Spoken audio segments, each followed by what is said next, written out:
In August 2016, a small British Formula One team called Manor Racing failed to make a single payment. Not to a supplier, not to a sponsor, but to cover its own staff wages for 1 month. 6 months later, the team collapsed entirely, and 200 people lost their jobs overnight. Meanwhile, less than 50 miles away, the Mercedes Formula One team was posting profits north of $100 million in that same season. Same sport, same rules, same 20-car grid. One team drowning, one team printing money. That gap is not an accident. It is the entire business model of Formula One hiding in plain sight, and by the end of this video you'll understand exactly how it works. Forget the cars for a moment. The cars are the show. What you're actually watching every time you tune into a Grand Prix is one of the most sophisticated entertainment businesses on the planet, currently valued at roughly $26 billion. To understand how it got there, you have to go back to 2017, when a group of American investors called Liberty Media bought Formula One's commercial rights for $4.4 billion, in a deal whose total enterprise value, once debt was included, has been pegged closer to $8 billion. At the time, most of Wall Street thought they'd overpaid. The average fan was aging. The sport had almost no presence in the United States, and the previous owner, Bernie Ecclestone, had spent decades treating the internet like a threat rather than an opportunity. Liberty Media inherited a sport that looked, on paper, like a declining asset. So where does the actual money come from?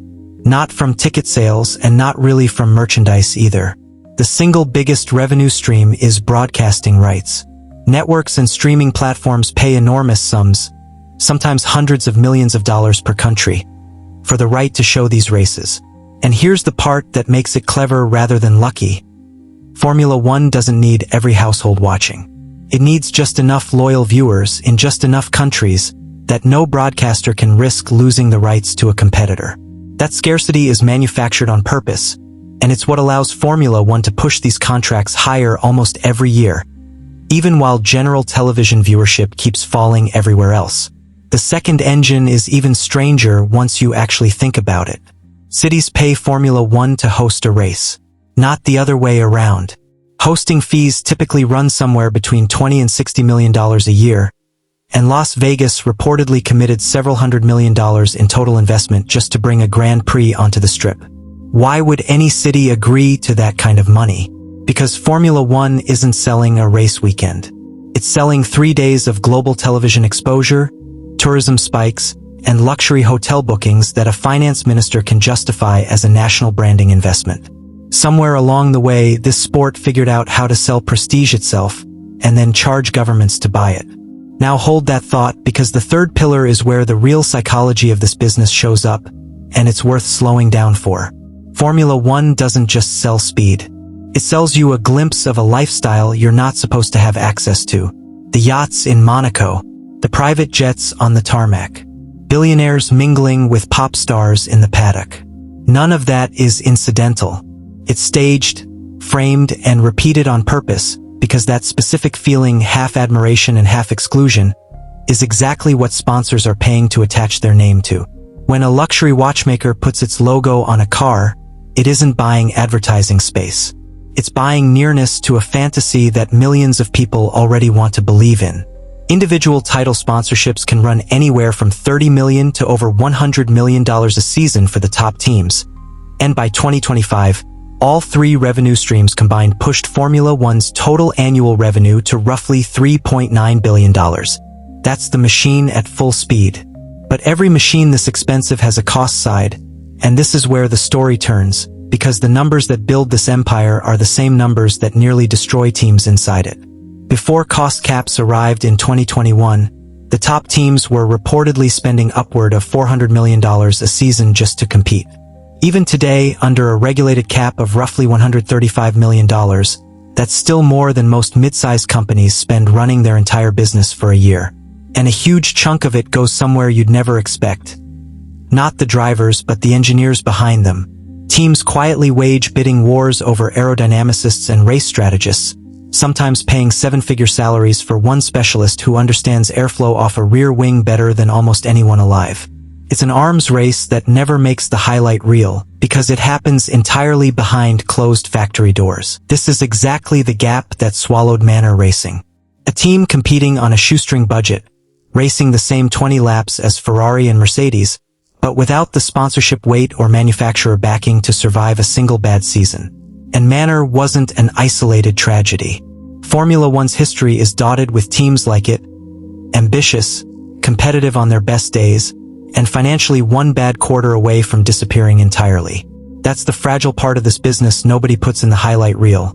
You need real competition to keep the sport exciting, but real competition is savagely expensive, and only a handful of teams can actually afford to fight for wins. Between 2022 and 2023, Red Bull won so dominantly that races started to feel like foregone conclusions, and predictable outcomes are quietly poisonous to a business that depends on drama to sell broadcasting rights.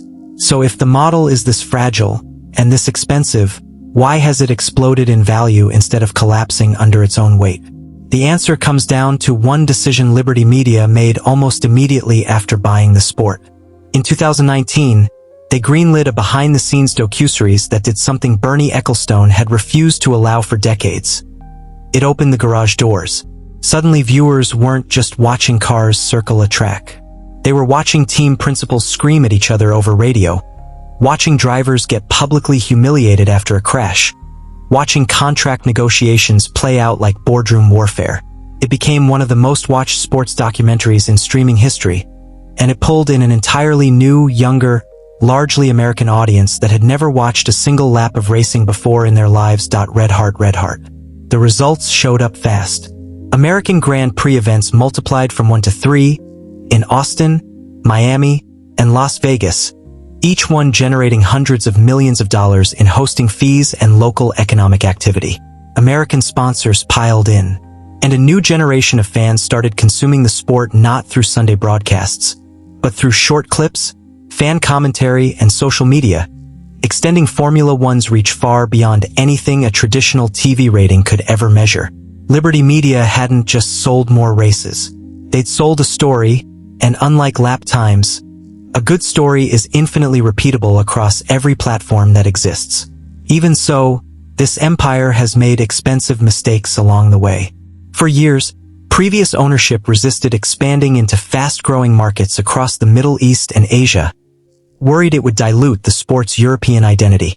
That hesitation cost an entire generation of potential growth in some of the wealthiest, fastest expanding economies on Earth. And individual teams have made the same miscalculation on a smaller scale, overspending in the early 2010s trying to chase manufacturer-backed giants like Ferrari, absorbing losses that would sink an independent team in a single season.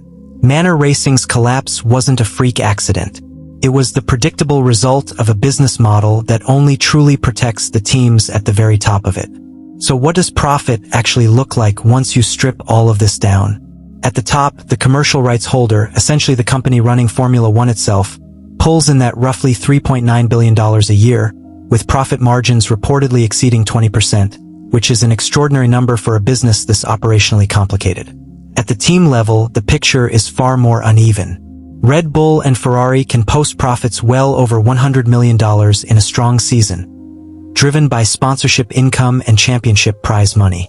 Midfield teams like Williams or Haas often operate near break-even, or at a loss, surviving on prize money and the belief that one good aerodynamic breakthrough could change everything. And that word, belief, is really the last piece of this puzzle. Not because Formula One sells belief to everyone equally, but because it sells 3 completely different versions of it to 3 completely different buyers.